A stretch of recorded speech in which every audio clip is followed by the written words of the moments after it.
Hello, all, and good afternoon. Welcome to Advocacy Strategy number 2, Effective Written Communication. This is brought to you by the Kansas Disability Caucus and sponsored by the Resource Center for Independent Living, Beyond Barriers, Independent Living Resource Center, and Southeast Kansas Independent Living. So thank you very much to our sponsors. I am Kelsey Goddard. I'm Secretary of the Kansas Disability Caucus, and I'll be the host for today. And then today's speaker is Dot Nary. So a little bio for Dot is that she is a wheelchair user, a retired disability researcher, an advocate, and a believer in equal rights and democracy. And we'll also perhaps have Brooklynne Mosley joining us. She wasn't able to join right on uh, time, but we'll hold a space for her if she's able to join us in a little bit. Oh, and there she is now. Yeah, I'm so sorry, y'all. I'm on a Wonderful. bus right now. I'm at a conference, but I can do this call, so I'm very excited. Thank you for having me. Wonderful. Well, Brooklynne, we were just doing introductions. If you would like to introduce yourself. Yes. Hi everyone. Thanks, Dot and Kelsey for having me. And thank you to the Kansas Disability Caucus. My name is Representative Brooklynne Mosley. I represent the northeast part of Kansas. Northeastern part of Lawrence, Kansas.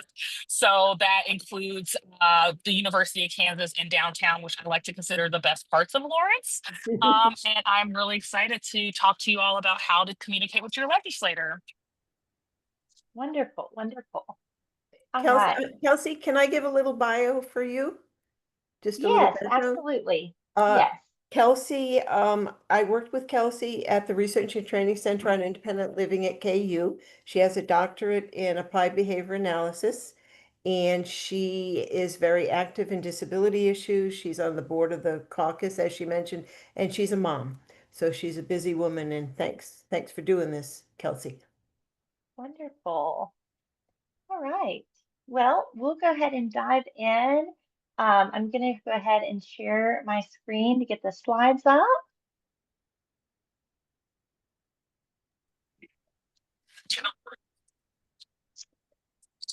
All right. Um, I wanted to go over a few accessibility features before we dive in. So today's call is being live captioned by Jane Piles. Turn on captioning by clicking on the CC button in the Zoom toolbar. In that same location, you can adjust the size of the captions to meet your needs by selecting caption settings. We also have sign language interpreters on the webinar. We have spotlighted them for you. And if you need help using Zoom, please message us in the chat. And then to ask a question, please use the Q&A button in the Zoom toolbar. If the Q&A box is not accessible to you, you can click on raise hand. If you are joining by telephone, please press *9 to raise your hand. And if you have questions throughout the presentation about specific terms that we're using, you are welcome to raise your hand. And then we do ask you, though, if you have a question about the presentation to use the Q&A. And then when it is time for questions, we will call on you and unmute your line so you can ask your question. Please do not use the chat feature to ask questions for presenters. It just makes things a little less accessible that way. And then questions will be answered in the order they come in, and we will try to get through as many questions as possible. All right, so we'll go ahead and kick off our presentation on effective written communication with legislators.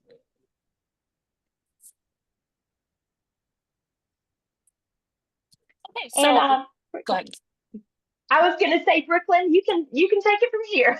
All right, so here we go, y'all. So why write your legislator? So you can raise an issue that matters to you, like if there's something, and these are issues that sometimes there's like we always think about like the hot button topics that are like very much like right now and in our faces, but you could write your legislator about any matter that really is concerning you. I just recently had someone write me second chance opportunities for nonviolent drug offenders and having a second look. So that was something that was not on my radar, but they were very passionate about it. It also helps you build a relationship with your legislator. Like there's so many people right now that I'm on first name basis with, or when they come up to me and they introduce themselves to me, I'm like, oh yeah, and I also remember that you wrote me, because those like really tends to stand out. And also, it is your right as a citizen of our country, even if you are not a registered voter, you don't actively participate in the electoral process, we still represent you.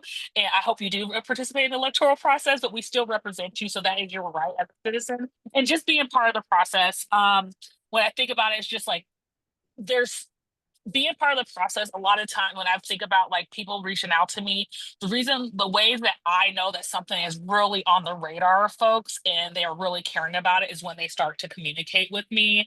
And especially when it's like advocacy organizations, like I've had a lot of advocacy organizations have people that they are their clients or they serve them and they reach out to me, and it helps me really like in the lawmaking process, especially when there comes down to like I need to make a vote. I can remember that this community told me how they were going to be impacted by it.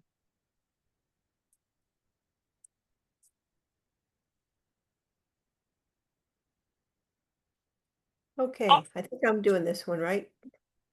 Okay, I'll go ahead. We wanted to give you some real life examples of how people communicating their needs has changed things. So a really good example, I think that most of you have heard of, is the Americans with Disabilities Act. And when this act was proposed and being written and people were weighing in, people with disabilities kept discrimination diaries and we shared them with elected representatives. So it gave our representatives a picture of what life was like and how legislation could change that and make it better. They helped Congress people to understand why the ADA was needed, and it finally became law in 1990, helping to protect the rights of people with disabilities. So that's the civil rights law right now for people with disabilities. And again, it was people communicating with legislators that helped to get that passed. That was a really big one. Next. Closer to home example is that of Kathy Lobb. She works at the Self-Advocate Coalition of Kansas. Kathy has worked there for over 20 years. She shared her story with legislators about wanting people with disabilities to be able to work at state agencies. Her story led to Kathy's bill, which helps people with disabilities get state jobs, which are usually well-paying jobs with good benefits. And Kathy's testimony over the years, and she worked for a long time on this, showed lawmakers that people with disabilities can hold jobs, be responsible, and work anywhere. So again, that was a Kansas law, but Kathy really helped to spearhead that. Next. And I wanted to include the Section 504 sit-in.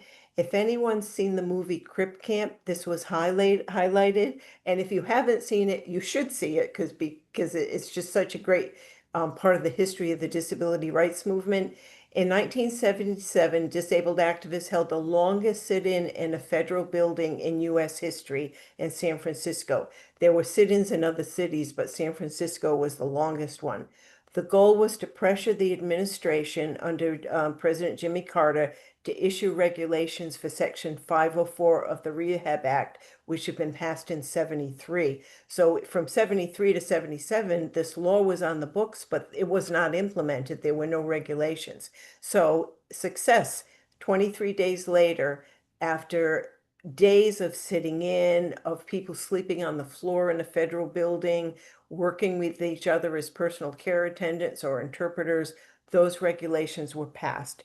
And it mandated that any state federal agency or any contractor with a federal agency had to have disability rights in past. So in other words, if a corporation contracted with the federal government, they had to recognize the rights of people with disabilities to jobs, to accessible buildings. It really was the start of rights for people with disabilities. So that was another one. That was one way to connect with legislators, was to sit in a federal building, but there was a lot of negotiations in the process and working with legislators while that was going on. So again, that was another good example of people with disabilities weighing in to get their rights passed and respected.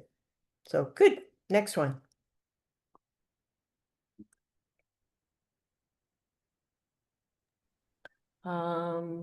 Kelsey, are you doing that one? I think this is Brooklynne, if you want to Okay. take it, or yeah.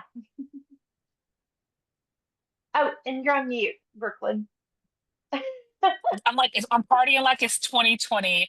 First, also, I want to also say, if you have not watched Crip Camp, you should definitely watch it. Judy Human, my sister got a chance to interview Judy Human, and she did not know who she was. And I was like, oh my God, you got to watch this documentary before you do this. But yeah, so what to write about to your legislature? You can write about a specific bill or law. So for instance, we had a lot of bills around social issues. I know there's people who are very passionate about fully funding special education, stuff about that. And those bills come up all the time. We're constantly passing those budgets. And so like writing about a specific bill or law, you can write your legislator. You also can write the committee. Most bills go through committees first. So before they go to a floor where everyone votes, they're going to go through a committee. So if there's a bill that you're really passionate about, really follow it through the committee process and really submit testimony to that. For one, you can do it written, or you could do it in person, or you could do it via WebEx. But we also have that option. Thank you to COVID. That's one of the few things I would thank to COVID, is that we became more accessible on how people can communicate with each other. So yeah, you can write about that if it's important to you.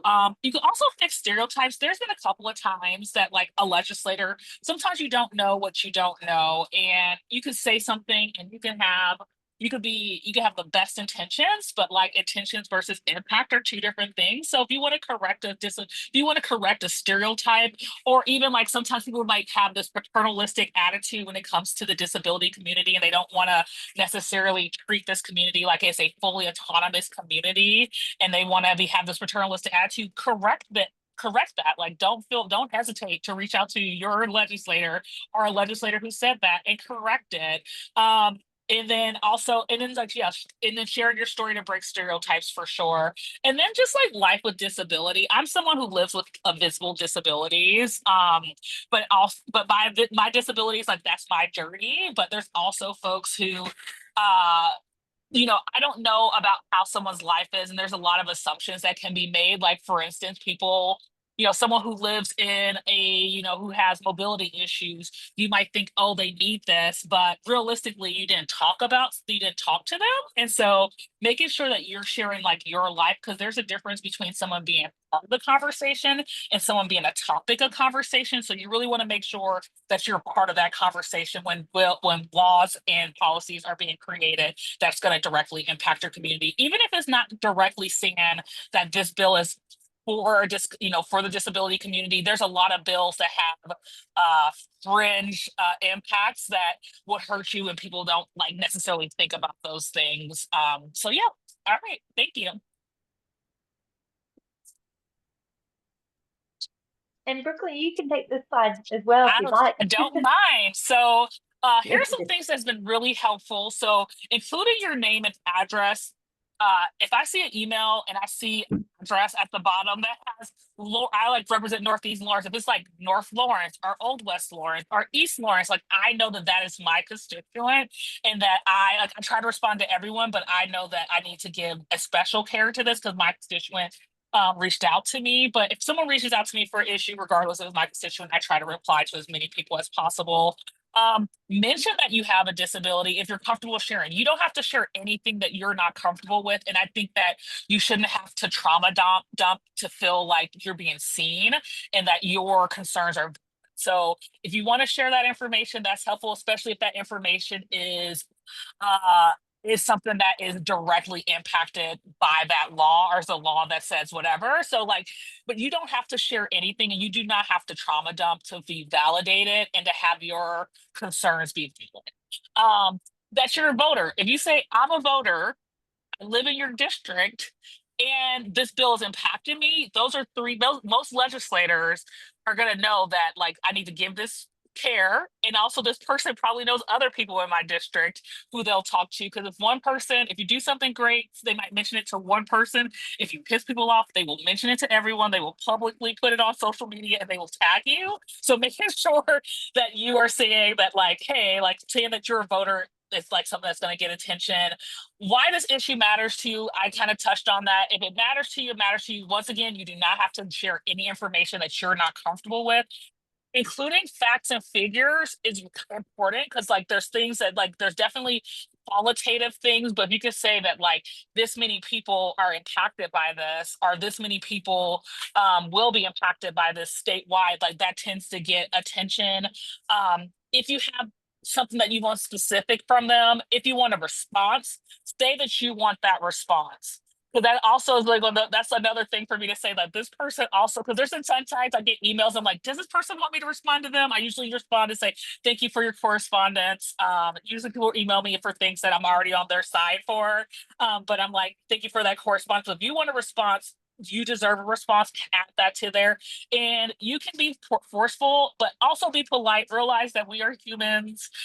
Sometimes, we fall short of your expectations of us, but like sometimes it's better to call people in versus calling them out sometimes. But if you have to call them in too many times, you got to do what you got to do, because at the end of the day, like this is your life. And if you're being harmed by policy, like you got to do what you got to do, but be forceful. You don't have to actively make me feel comfortable as a legislator. That is not your job to do.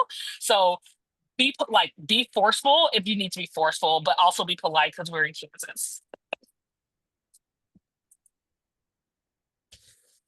Great. No, this is such a great conversation. So I was going to talk a little bit today about using artificial intelligence or AI as an assistive technology. So kind of what the slide says here is not everyone with a disability is comfortable or confident with writing, and that's okay. So one tool that can maybe help you get started kind of with turning your thoughts into words is AI. And so this could be a tool or a resource that you can use to help you draft letters and emails more quickly. It can also be used to check spelling or grammar to make sure your writing is clear. It can also suggest ideas and phrases to kind of help you get started. And so I kind of said at the end here, AI is a tool. Your own voice and story is what really matters the most. And so in this next slide, I'm going to kind of talk through about what you could maybe use as a prompt. So one nice thing about using AI is that you can just literally kind of talk and talk to it like you would a friend. And so the prompt could be, can you help me draft a letter to my legislator? My name is Jane Doe and I live in Lawrence, Kansas. I have cerebral palsy. I voted for my legislator in the last election. I'm part of the Kansas Disability Caucus. I oppose Medicaid cuts because I depend on these services for health care and to live independently in my community. And I want to ask my legislator to oppose Medicaid cuts, and I want to ask them to respond. So just something like that. And then AI. And so there's a lot of different services you can use. You can go on Google and probably look up tons of different. The one I use is ChatGPT, and that's kind of what I use to get this letter to the right. It's too small to read, and that wasn't really the function of this today, but it's really just to show that it can format a letter for you with just some prompts to fill in your address to make it look formal, and then to give you some ideas about language that you can use when writing a letter to your legislator. All right, Dot. Okay, so additional strategies. Legislators get a lot of communication, so maybe these are some ideas to make yours stand out. You can mail, email, or send via the legislator's website, and different formats may reach them faster. Sometimes you cannot directly email a legislator. I have one of our senators, you have to do it through his website. And I don't know about WebEx that you mentioned, Brooklynne. So do you have, can you speak to WebEx is that a like little? is almost like Zoom for like committees, and so for people to be able to come in and do oral testimony, but not necessarily have to show up to Oh, the legislation. And for state legislators, all of us have. If you go to our website, if you go to the KS legislature page, you can email all of us directly, and all of our email good. addresses, including our personal email addresses, are included on that page, and phone numbers. Good. Okay, that's helpful. And would if someone wanted to send a handwritten letter, would that get more attention? Handwriting letters always get attention because it's a lost art. And so if Yeah. someone took the time, if I see like I recently, the person who wrote me about regarding the nonviolent drug offender that they're trying to get them a second chance or get them a second look. The thing that made me open the mail immediately was that it was a handwritten envelope that came to my house, and I opened it and it had handwriting on it, and so it made me read it. And I actually called her that day to say thank you for Oh, sending this to me. We'll reach good. out to you once I get back from the trip. That's good to know. Thanks. So another idea is to CC or carbon copy, which means send a copy to key people who might be involved. It could be staff of a legislator, could be committee chairs. You could copy your advocacy group so they know that you're sending letters out. And also, if you're writing to a legislator who is likely to be opposed to what you're writing about, you might copy in a legislator who agrees with your perspective so that nobody can say, well, I haven't heard from anybody on that. Somebody else Mhm. knows about it. Did you want to comment on that, Brooklynne?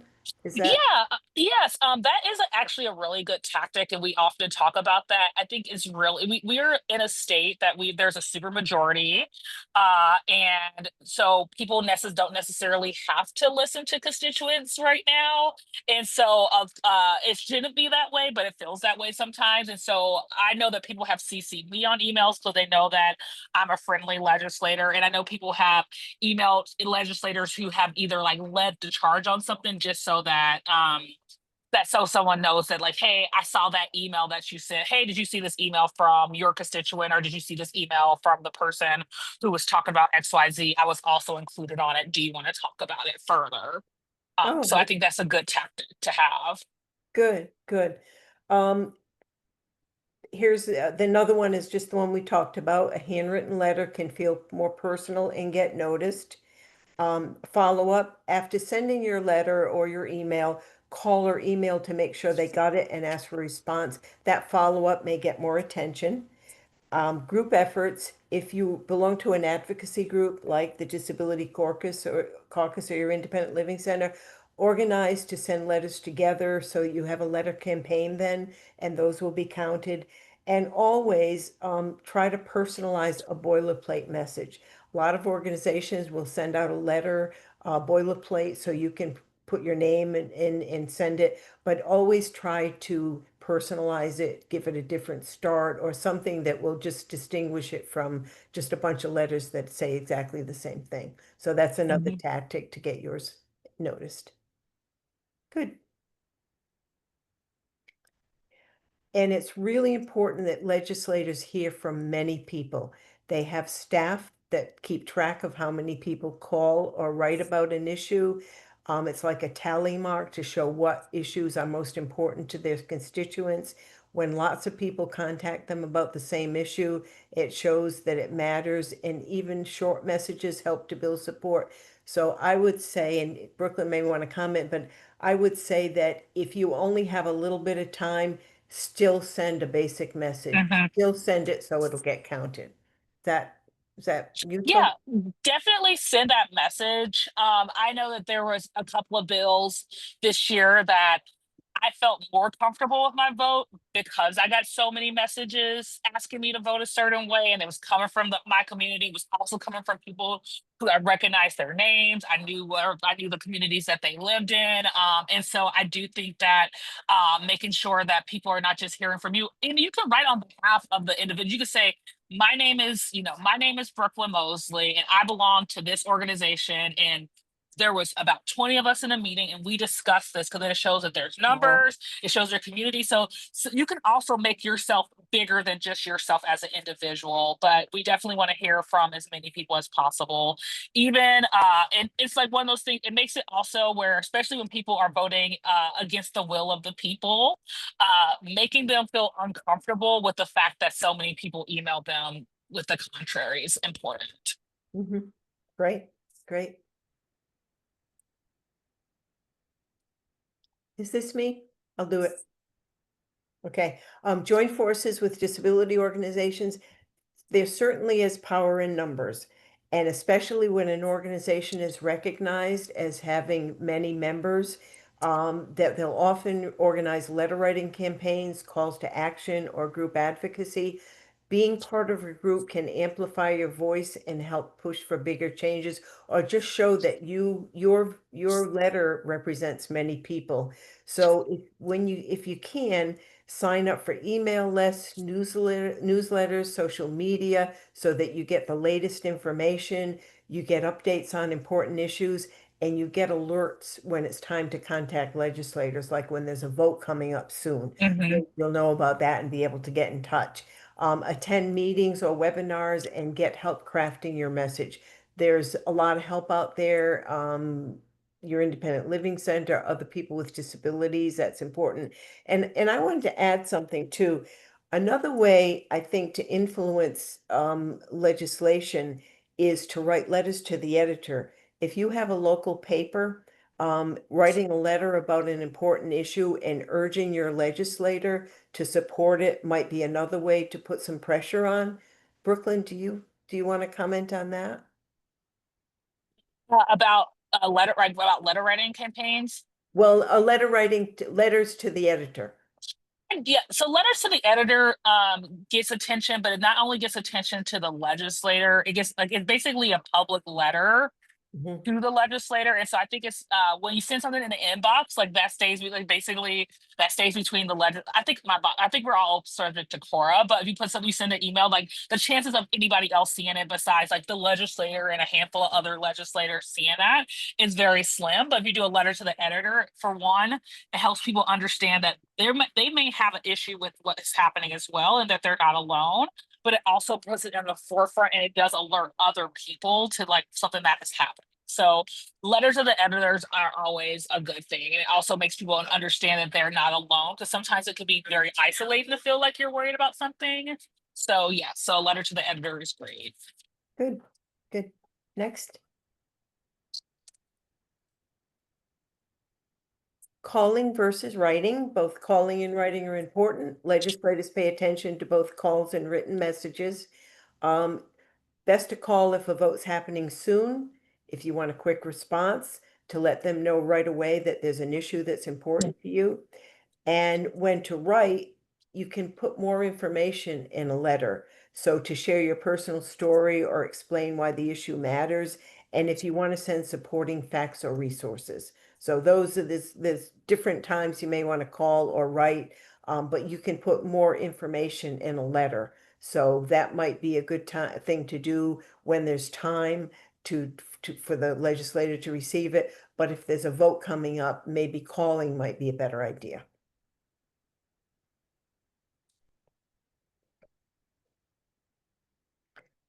Yes, so here's I believe this is my slide, or is this your slide? Go for it. Go for it.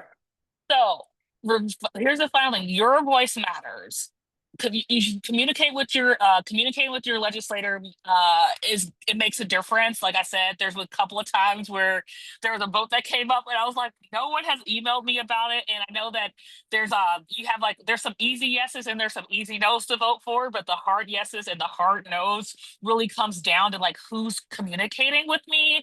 I definitely make because I don't want to make a decision in a vacuum. That's like there's things that like I will always be like morally against or morally for, but also like it is helpful to know that like I have the backing of like my community and the community who's impacted by a bill or how I'm considering voting. So that does make a difference. Your legislator needs to hear from you, the people that they represent, in order to do our jobs. And we should hear from you, not just when we're doing things that is easy for you to reach out when there's things that you're like, I really dislike that, and I want to give you a piece of my mind.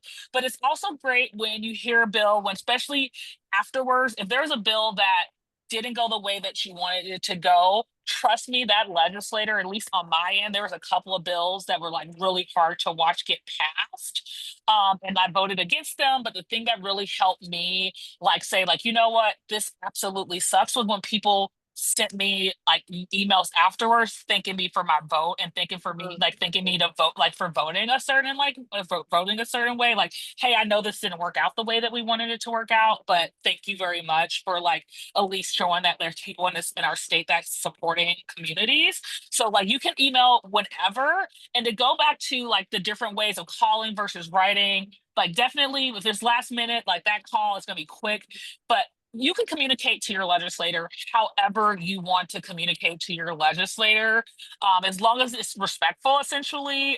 Like, please don't curse me out, but, like, as long as it's respectful, it's up to me to, like, meet you where you are versus you having to meet me where you having to meet me where I am. I work for you. I am elected by the people. The Kansas taxpayers pay my legislative salary. So however you want to write or however you want to communicate with me, if you want to send me a phone call, if you want to text message me, like, that is, like, whatever you're most comfortable with that gets your message out, is, at least for me, I'm speaking for myself, like, go for it. And then also, every message helps us understand the needs and concerns of people with disabilities. Like I said, you only know what you know. I only know the disabilities that I live with and how they impact me. And I am an individual, and we all have different levels of support. I don't say that we're all in the same boat. I say that we're all in the same storm. Some people have boats, some people have floaties, some people are drowning, and just, like, recognizing that people are coming from different spaces, and that your concerns are unique to you, but your concern also probably represents a microcosm for a lot of folks dealing with what you're dealing with.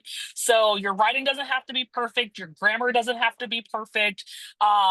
As long as you're getting your message out, you can be deciphered, and it's our job to meet you where you are, because we work for you. And that's all I have. Good, good.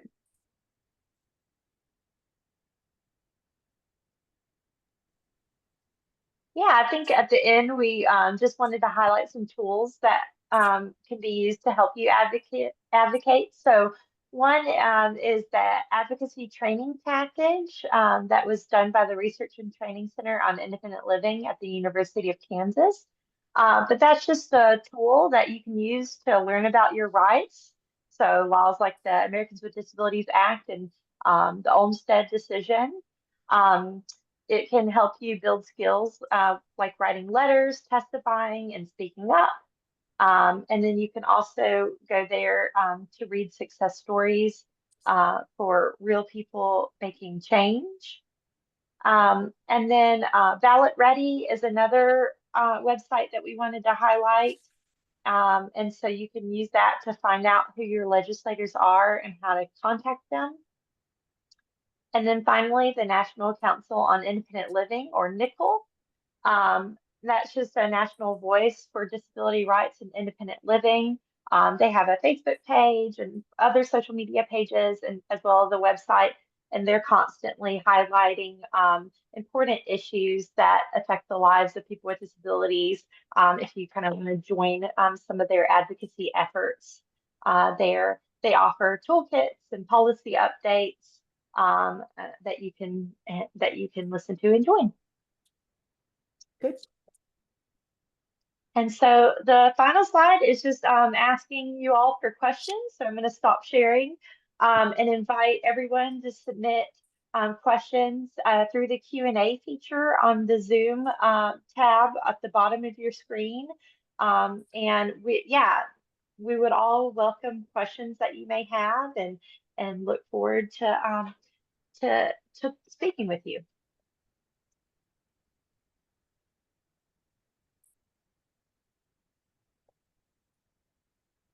I had a question.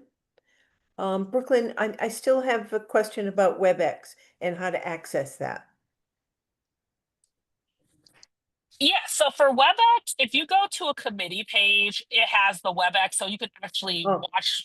You can watch committees on YouTube. So if you want to follow legislation, if you don't want to submit anything, you can watch it on YouTube. But WebEx is if you're going to do an oral, if you're going to do like oral testimony, there's definitely some time, like you have deadlines for that. But you'll be sent a WebEx link if you oh, submit testimony to be if you want to actually give the testimony.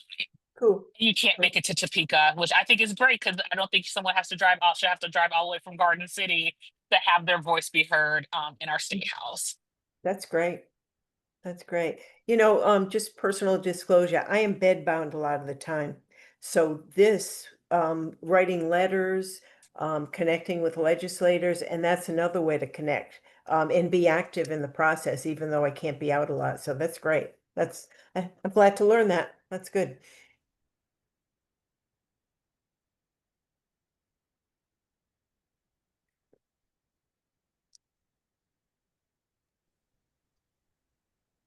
Hey, I just put in the chat too, just for folks as you're getting ready and writing your questions, um, links to the resources that we share that you can kind of click on and be able to navigate to those websites.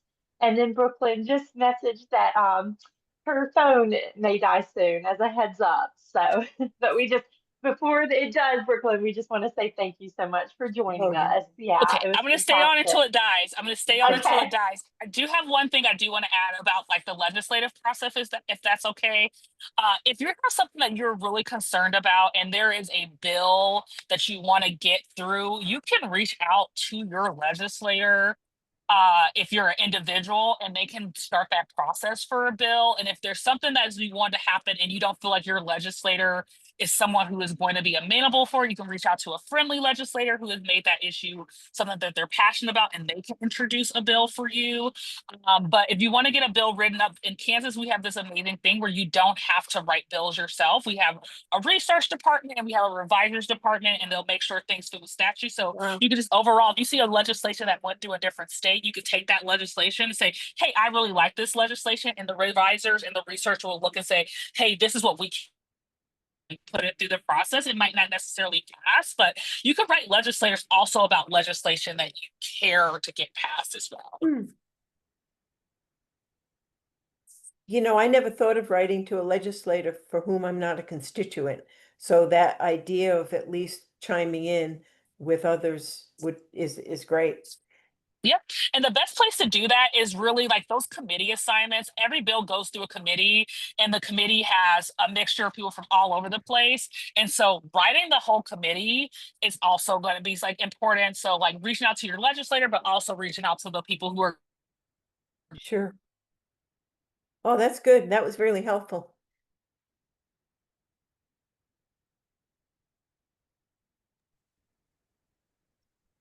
All right. I'm still not seeing any questions. That Dot, means I we know covered everything. that's right.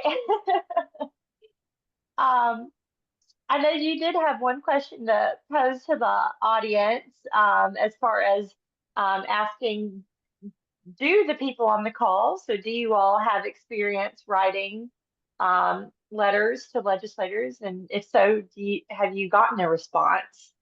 So we might can give a couple more minutes if folks want to raise their hand. I'm happy to unmute anyone if they want to kind of share their experience, um, or submit. We still have a little time to submit questions in the Q&A. But otherwise, if hearing from no one, we In the may end there. meantime, I did want to make a point too. The part about letters to the editor, if you're lucky enough to have a local newspaper, which is less frequent these days, calling out a legislator in a letter to the editor, not rudely, but saying, I wish my legislator would vote for this issue for this reason. That gets their attention. It gets a lot of attention, and it influences other people to also write or to vote a certain way. So I would, in addition to letters to legislators, I would mention letters to the editor as a way to influence legislation too.